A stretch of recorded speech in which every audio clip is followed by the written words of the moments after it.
everyone, thank you so much for stopping by. I'm your host, Miss KK, and this is The Wave. It's your weekly show that dissects topics related to personal, family, and business finances. And our hope is that by the time we get to the end of these conversations, you'll be better equipped to make sound financial decisions. If you are new here, thank you so much for stopping by. We really appreciate having you on board. Please consider clicking the subscription button in the comment below so that you can be notified every time we upload a new video. And if you are already a subscriber, thank you so much. Your continued support and interaction is highly appreciated. Right, let's get into today's discussion, and I'm very excited that we are going to be talking about student finances. I'm going to be sharing my top 5 tips, financial tips that got me through university, and I'm hoping that you can learn one thing or two if you are already in university, so that you can, finish your studies and hopefully get a job so that you can start living the dream of your life. Plus, if you have a sister or a friend that is still in university or that is planning to go to university soon, kindly please share this video with them. I believe it's gonna help them really well to actually just navigate their financial challenges at university. For me, university was actually a very tough phase of my life, because that's where we really start to see the inequalities between the have and have nots. You go to university, you are barely struggling to buy yourself textbook, whereas other students are coming on campus, they already have cars from their parents, they're living in their own apartments, and the inequality is just so huge. And it's up to you to really make the most out of your situation and actually, come the end of your tenure at university, you walk out with your degree or your diploma, whatever the case you were enrolled at for university. So what I also just want to talk about here, a lot of education starts at a very young age, but unfortunately for a lot of communities, financial education isn't one of them, and it's up to us to actually pick up this knowledge ourselves. And the best place to actually start this knowledge is when you are in university, because that's where you really have a direct encounter with money, unless you're obviously maybe in boarding school before. But even boarding school, your money encounters weren't that extended because you really just got pocket money to get you through the month. But most things like food and toiletries and things like that, your parents would have already sent you off with, or the hostel already provides for those things. So really, university is that phase where you decide what you're going to be doing in terms of financial education and in terms of how you're going to be handling your money.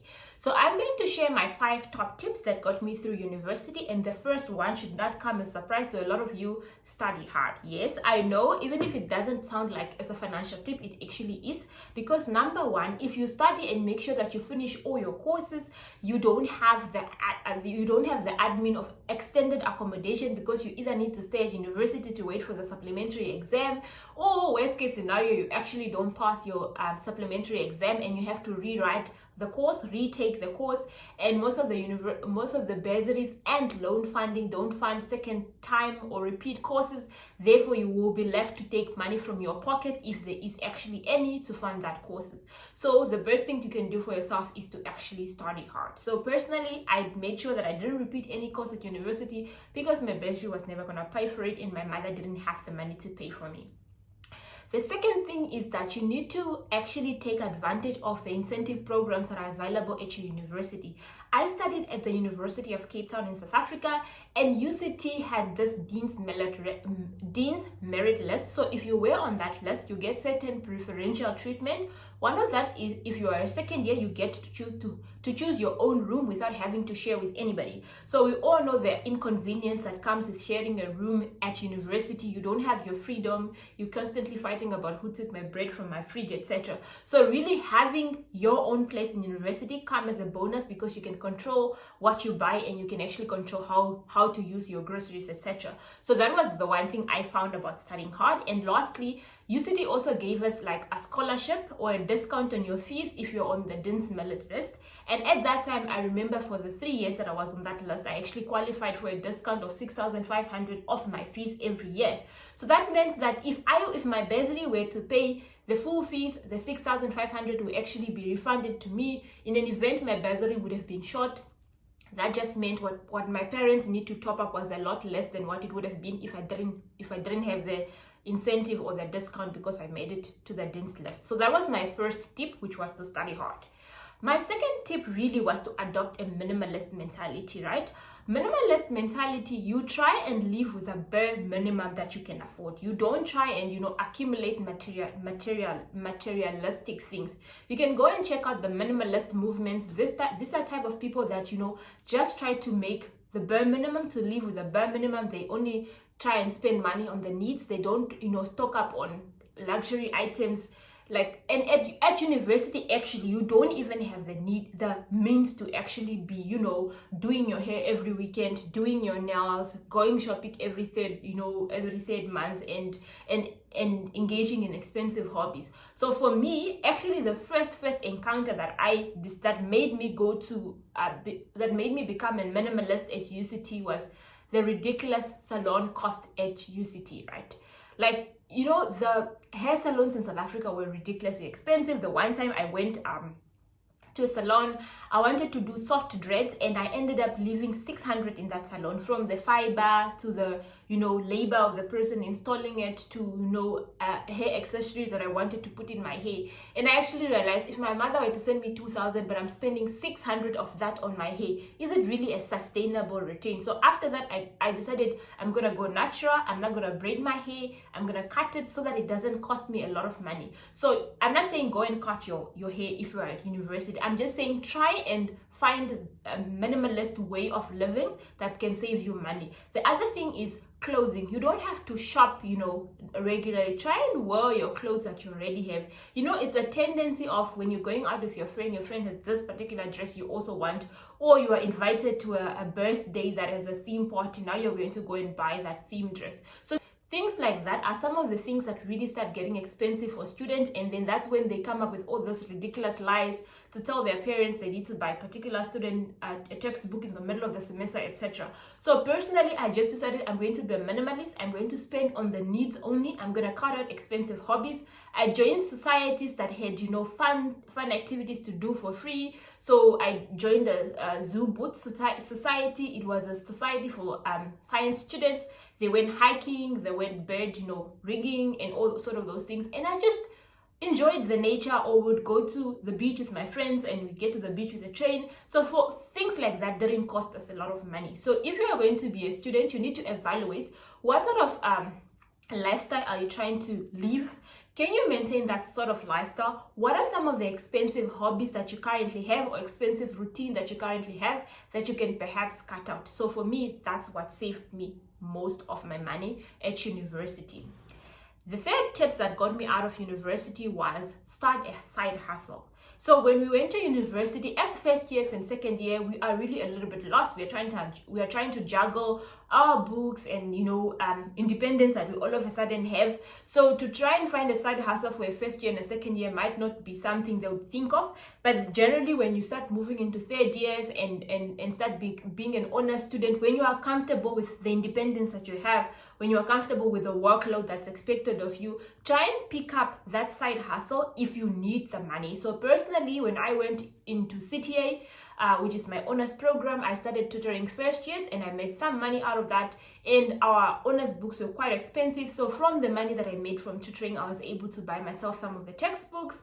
And my friends and I also started a hoodie business where we were making hoodies in Cape Town, shipping them to students at UNAM in Namibia. And that way we were really able to cover some of our day-to-day expenses. So you need to think of yourself. You need to think for yourself, what are some of the side hustles that you can do at university? There's always some campus job. You can work for the campus radio. You can even volunteer to work in the campus cafe, maybe on a flexible hour basis. And especially the fact that now learning has been moved online. You can maybe, if you really need the money, you can even say you're going to sacrifice a lecture if it won't go ahead with, if it won't work well with your side hustle schedule, and then you go and catch up on the videos. So it's really just making what's best for you to ensure that you don't stress yourself with money matters, you don't get financially excluded from university, and you're also not stressing your parents. So that was my third tip. I found a side hustle, and for me, I was tutoring the second year student when I was an honor student. And I also started a business with friends of mine where we were actually making hoodies for other universities in Namibia. Then number 4, which saved me money or it got me out of university, was buying second-hand textbooks.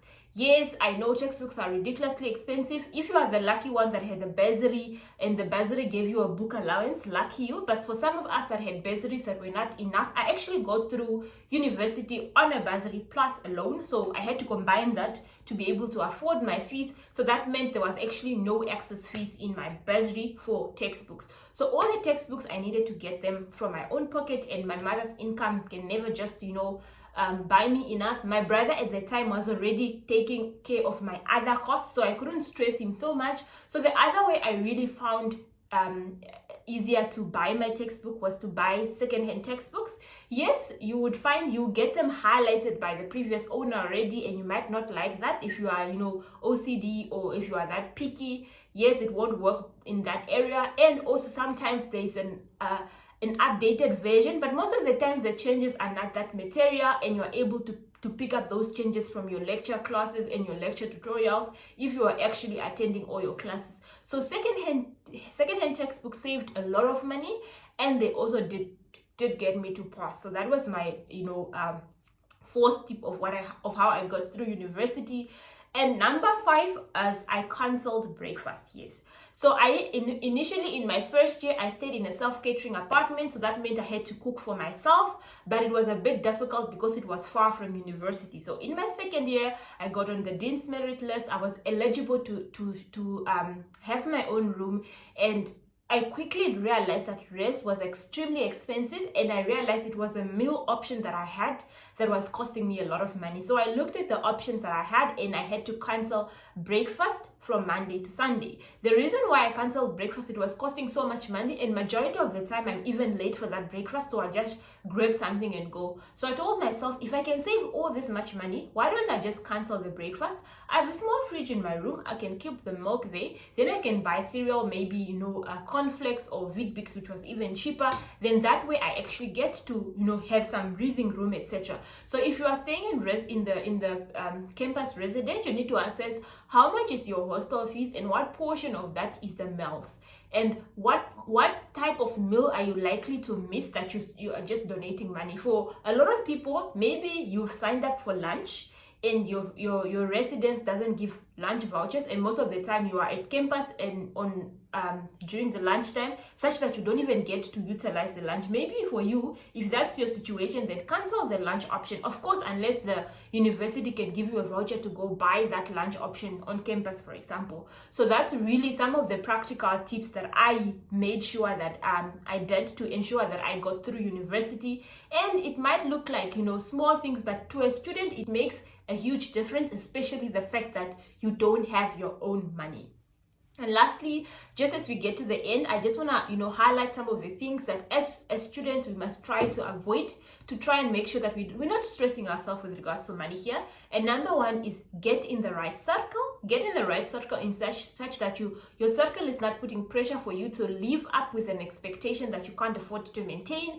Plus, in an event that you're seriously in need of something and your parents can't come through for you, at least your friends or your friends' parents can actually come through for you. So if you find yourself in a circle that's very supportive, you realize that you will be able to get through. So for example, just coincidentally, the lady opposite my room in first year was this Zimbabwean stranger initially in first year, and I later realized she actually loves cooking, and I was struggling to cook, and she didn't mind if I contribute to the food, and then she could actually cook for both of us. So that way I was actually even able to share grocery budget with her, and we were able to save some money. So that's the one incident for me in first year that helped me to ensure that I sort of get support from friends.